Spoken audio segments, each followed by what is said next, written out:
나의 사랑하는 책 비록 헤어졌을.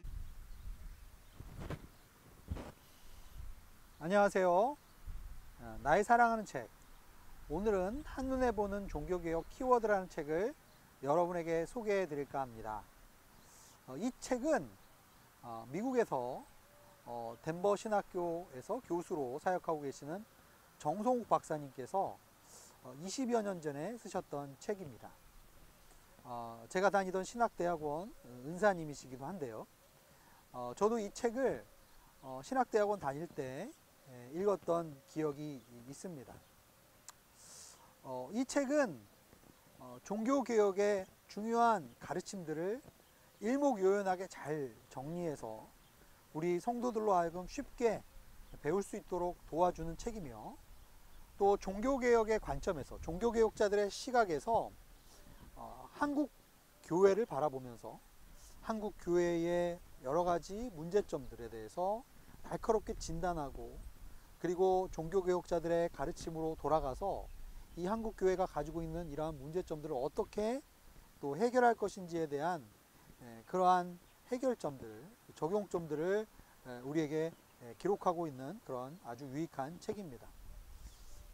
특별히 제가 이 책을 여러분에게 소개해 드리게 된 계기는 최근에 코로나 이 시대로 인해서 우리가 교회 예배, 사역, 선교, 모든 우리가 믿는 이 복음의 신앙의 패러다임이 이 코로나로 인해서 많이 바뀌고 있음을 보게 됩니다. 이때 많은 학자들이나 많은 성도들이 앞으로 이 코로나 이후의 시대에 우리가 어떻게 이 시대 변화에 대처해야 되는가에 대해서 많은 고민들을 하고 있는 또 시기이기도 한 것 같습니다.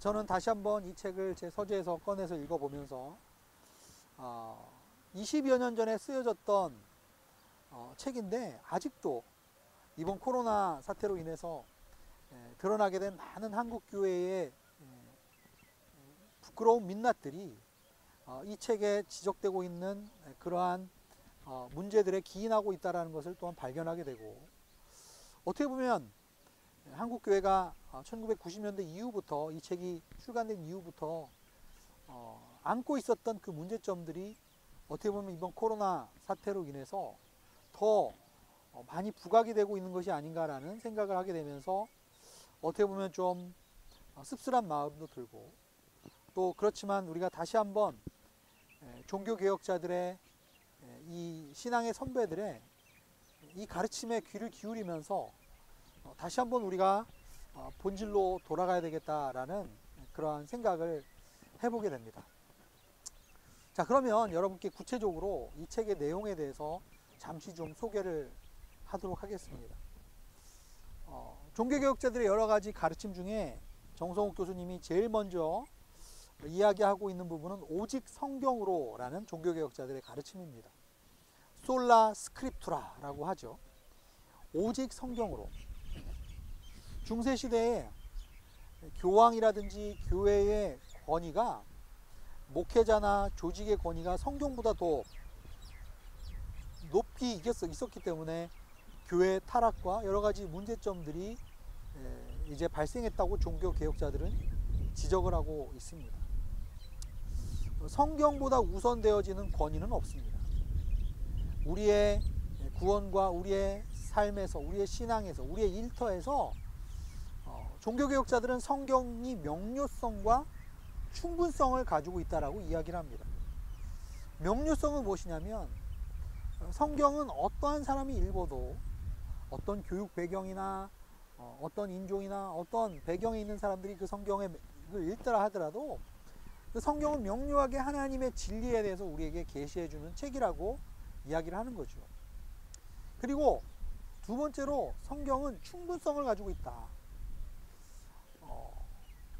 성경은 하나님의 진리이면서 동시에 그 하나님의 속성과 복음의 모든 진리를 성경 안에 충분히 우리에게 담고 있는 그러한 책이다 라고 얘기를 합니다. 성경이 가장 우리에게 최고의 권위가 될 수 있다라고 종교개혁자들은 얘기했습니다.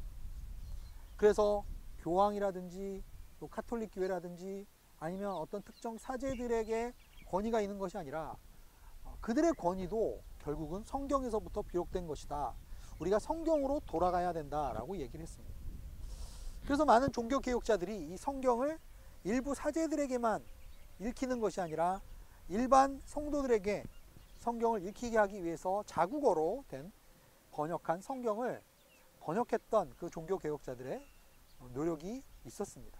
한국교회가 현재 가지고 있는 여러 가지 문제점들도 결국은 특정 목회자나 특정 교단이나 교파의 권위가 성경에 나와 있는 가르침보다 더 높아졌기 때문이라고 볼 수도 있지 않을까라는 생각을 해봅니다.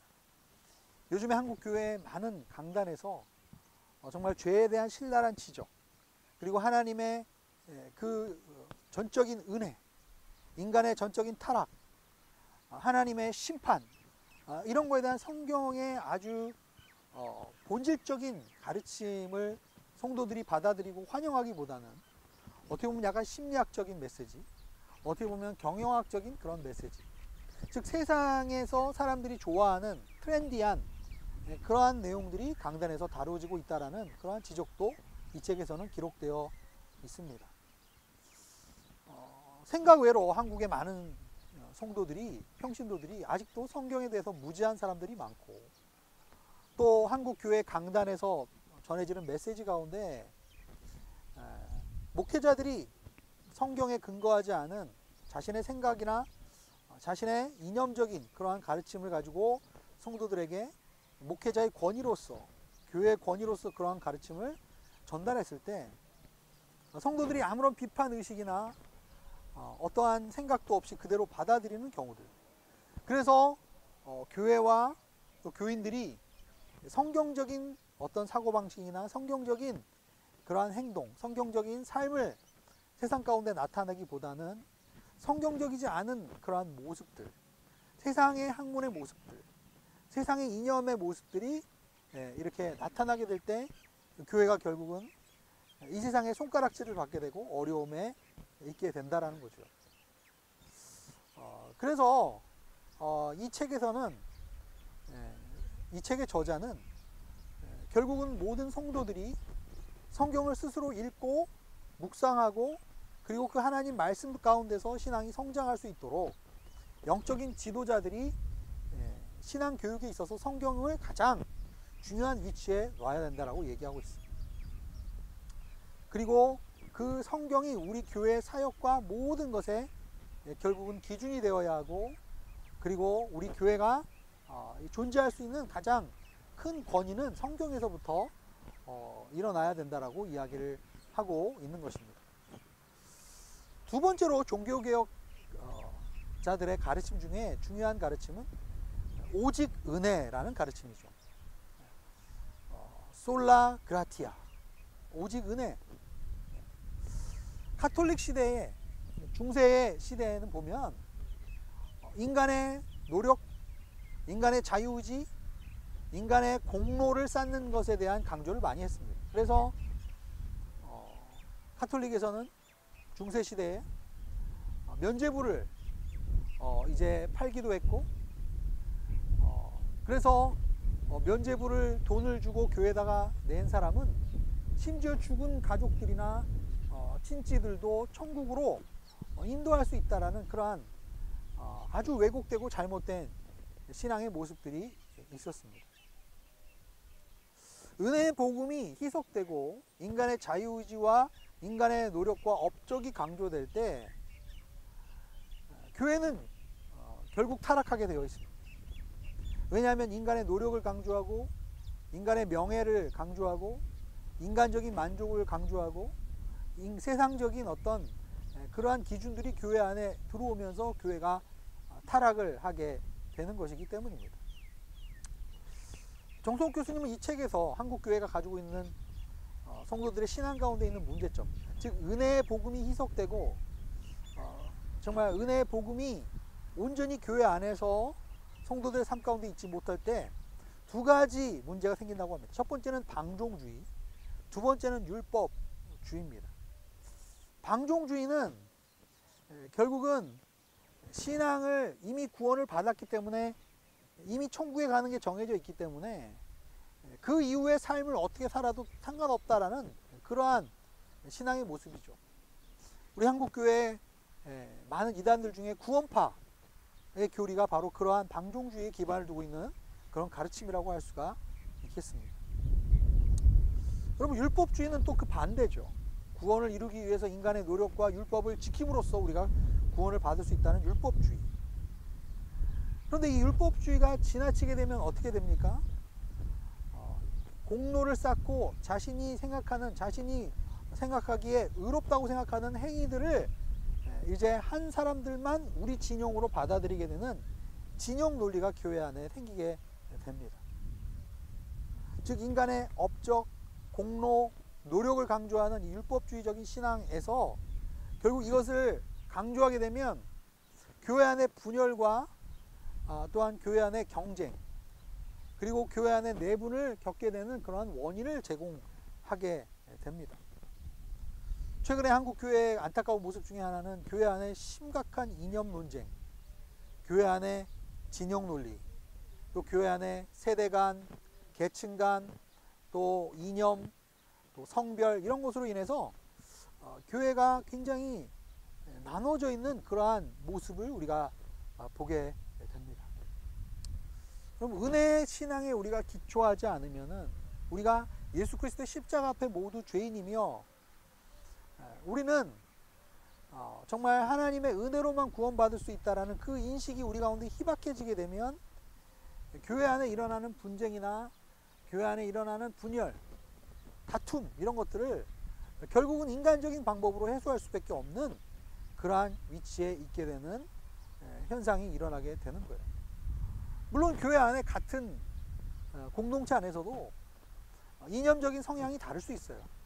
좌파 논리를 이제 좋게 생각하는 분, 어떻게 보면 우파 논리를 더 좋게 생각하는 분이 있을 수 있습니다. 그러나 그러한 이념적인 잣대로 인해서 그리스도 안에서 그리스도께서 우리의 죄를 위해서 피 흘려 죽게 하신 그 형제 자매를 미워하고 정죄하고 편가르기를 한다는 것은 결국은 우리가 아직도 율법에 사로잡혀 있는 그러한 신앙의 모습이 아닐까라는 생각을 해보게 됩니다. 그렇기 때문에 이 종교개혁자들의 오직 믿음으로 솔라 그라티아, 이 가르침은 해묵은 옛날의 가르침이 아니라 지금도 우리 한국 교회 안에서 굉장히 우리가 심각하게 받아들이고 그리고 우리의 삶 가운데 치열하게 적용해야 될 말씀이라고 생각되어집니다. 세 번째는 만인 제사장의 가르침입니다. 종교개혁자들은 당시에 이 교황제도 그리고 사제주의가 굉장히 성경에 유해된다고 생각했어요. 왜냐하면 신약 성경에 보면 우리는 모두 왕같은 제사장이요 그의 거룩한 나라라고 했습니다. 물론 성경에는 장로, 집사, 감독 등의 직분이 성경에 나와 있습니다.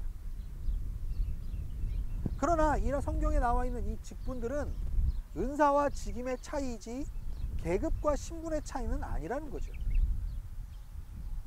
분명히 성경은 교회 안에 리더십의 역할에 대해서 이야기하고 있고 리더십의 위치에 대해서 이야기를 하고 있습니다. 그러나 이 리더십의 직분은 성경에 따라서 올바르게 행사가 되어야 하는 것입니다. 만인 제사장의 교리를 잘못 강조할 때, 종교개혁자들의 가르침과 다르게 강조할 때 교회 안에 권위가 무너지는 경우가 있습니다. 만인 제사장 교리를 남용해서 교회 안에서 어떤 영적인 질서나 권위도 인정하지 않으려는 모습이 있습니다. 그러나 만인 제사장의 교리와 함께 더불어서 종교개혁자들은 만인 성전 교리를 또한 우리에게 가르침을 주었다고 해요. 만인 제사장과 만인 성전 교리는 결국은 이 제사장이라는 개념, 예배라는 개념, 성전이라는 개념이 모두 우리가 그리스도 안에서 한 몸이요, 한 성전이요, 그리고 우리가 공동체의 배경에서 이해가 되어야 한다라는 거예요. 우리가 그리스도를 모퉁이 돌로 해서 우리가 한 사람 한 사람이 그리스도의 성전으로 지어져 간다. 만인 성전론은 우리 한 사람 한 사람이 그리스도의 공동체의 구성원으로서 결국은 예수 그리스도께서 구약의 성전을 대체했지만은, 그러나 신약에서도 여전히 우리는 그리스도 안에서 함께 예배하고 함께 공동체를 이루고 함께 주님께 나아가야 된다는 그러한 것을 우리는 이해해야 할 것입니다. 만인 제사장의 교리를 너무 개인적으로 그리고 개인주의적으로만 이해하게 될 때는 그것도 역시 또 다른 극단에 빠지게 될 수 있다는 것을 또한 책에서는 이야기하고 있습니다. 네 번째로 직업 소명설인데요. 중세 교회에서는 오직 하나님의 소명을 받은 자들은 소수의 사제들, 성직자들이라고 생각을 했었습니다. 그러나 종교개혁자들은 모든 성도들이 생활 전선에서 직업을 통해서 하나님의 소명을 받았고, 그리고 그 하나님의 소명을 실천하며 이루는 삶을 살아야 한다라고 우리에게 가르침을 주고 있습니다. 루터는 만유거룩론이라는 또 이론도 우리에게 가르쳐 주고 있어요. 즉 그리스도 안에서 우리가 보혈을 통해서 의롭다함을 받고 거룩하게 구별된 그리스도인들에게는 우리가 그리스도의 안에 있을 때, 성령의 임재 안에 있을 때, 말씀과 기도 안에 있을 때 모든 것이 거룩해질 수 있고 모든 것이 새로워질 수 있다는 그러한 이론이 바로 만유거룩론입니다. 특별히 일부의 장소와 시간만이 거룩한 것이 아니라 우리가 그리스도와의 관계 안에 있고 은혜 안에 있으면 어떠한 장소와 어떠한 시간도 하나님의 거룩한 곳이 될 수 있고 하나님의 거룩한 시간이 될 수 있다는 그러한 주장이죠. 따라서 루터의 가르침에 의하면 일주일 중에 우리가 교회에 가는 주일만이 거룩한 시간이 아니라는 것이죠. 그리고 우리가 원래 주일날 가서 예배드렸던 그 예배당 그 건물만이 거룩한 공간이 아니라는 그런 뜻입니다. 이 비대면 시대에 종교개혁자들이 이미 수백 년 전에 했던 가르침이 얼마나 지금에도 유용하게 우리에게 적용되는지 모르겠습니다. 삶에서 우리가 직장에서 일을 하고 자녀를 키우고 또 세상에서 살아가는 모든 순간과 모든 장소들이 우리가 하나님께 드려지는 예배의 시간이 될 수 있고 우리가 하나님을 섬기는 그러한 하나님의 부르심을 실천하는 장소가 될 수 있다는 거죠. 우리가 있는 곳이, 우리가 사는 곳이, 우리가 생활하는 그 공간, 그 시간이 하나님께 드려지는 거룩한 시간이요 거룩한 장소가 될 수 있다는 것입니다. 마지막으로 종교개혁자들은 신앙 공동체로 교회의 중요성을 강조했습니다. 중세 시대에는 교회가 제도화되고 관료화되었습니다. 그로 인해서 교회의 본질이 왜곡되었다라고 하죠. 그러나 종교개혁자들은 교회의 본질은 건물도 아니고 제도도 아닌 구원받은 성도들의 모임, 코이노니아였다고 이야기를 합니다.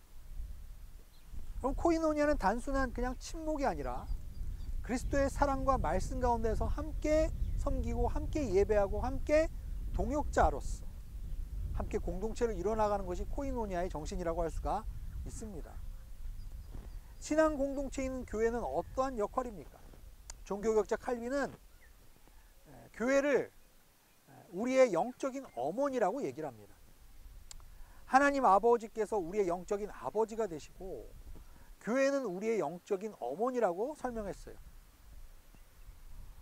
즉 우리는 교회를 통해서 영적인 생명이 잉태가 되고 교회를 통해서 영양분을 공급받으며 교회를 통해서 성도들이 자녀들이 양육을 받고 돌봄을 받고 교육을 받고 성장을 하고 훈련을 받는 그러한 곳이 된다라는 거예요.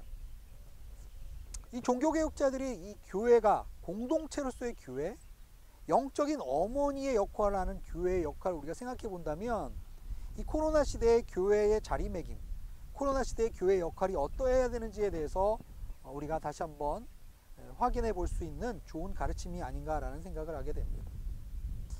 우리 코로나 시대로 인해서 이제 더 이상 교회에 그냥 예배만 드리러 나오는 신자, 그리고 군중에 묻혀서 그냥 잠시 일요일날 예배당에서 그냥 예배만 드리고 나오는 그러한 성도들은 점점 교회 안에서 이제 이 코로나 시대로 인해서 그런 사람들이 아마 그런 사람들의 층이 점점 사라질 거라고 생각해요.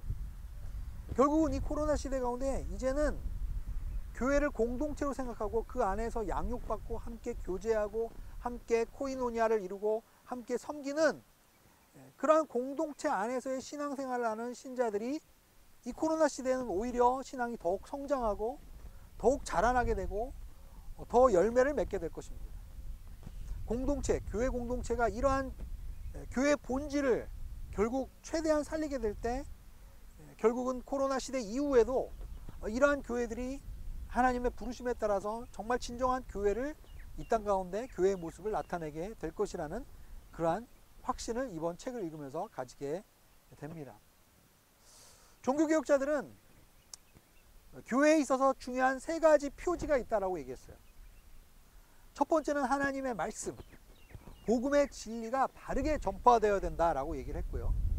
두 번째는 교회 안에서 성례, 성만찬이 정당하게 실행이 되어야 한다라고 얘기를 했습니다. 세 번째로 교회는 치리와 건징이 올바르게 실시되어야 된다라고 우리에게 가르침을 주고 있습니다. 종교개혁자들은 단순히 그냥 신앙적인 어떤 고민, 어떤 신앙적인 논쟁을 하는 것이 아니라 진짜 성경으로 돌아가서 말씀의 근거에서 우리의 삶과 우리의 신앙, 우리의 교회 공동체 이런 것들이 어떤 의미를 가져올 수 있는지에 대한 진지한 성경적인 고민과 그리고 그 말씀을 진지하게 당시의 상황 가운데 적용하고자 했던 그러한 치열한 영적인 고민과 기도와 또한 실천이 그들에게 있었지 않았나라는 생각을 해보게 됩니다. 종교개혁자들은 이런 얘기를 했어요. 교회는 끊임없이 복음의 진리 안에서 개혁되어야 한다. 어떻게 보면 이 코로나 시대를 통해서 우리는 다시 한번 종교개혁자들의 가르침으로 돌아가서 그 개혁자들의 가르침 가운데 다시 한번 이 땅에 있는 우리가 지금 섬기고 있는 이 공동체들을 다시 한번 말씀 안에서 새롭게 갱신하고 개혁해야 하는 책임이 우리에게 있지 않나라는 생각을 해보게 됩니다. 여러분, 오늘 제가 소개해드린 이 종교개혁의 키워드라는 책을 여러분에게 적극 추천합니다. 책이 두껍지 않고 소책자이기 때문에 여러분도 짧은 시간에 읽을 수 있지만 또한 그 책 안에는 굉장히 중요한 종교개혁의 가르침들과 원리들 그리고 그 적용이 나타나 있는 귀한 책입니다. 여러분, 이 책을 통해서 우리가 다시 한번 우리 하나님의 교회의 본질을 회복하는 그러한 시간들이 되었으면 좋겠습니다. 여러분, 감사합니다.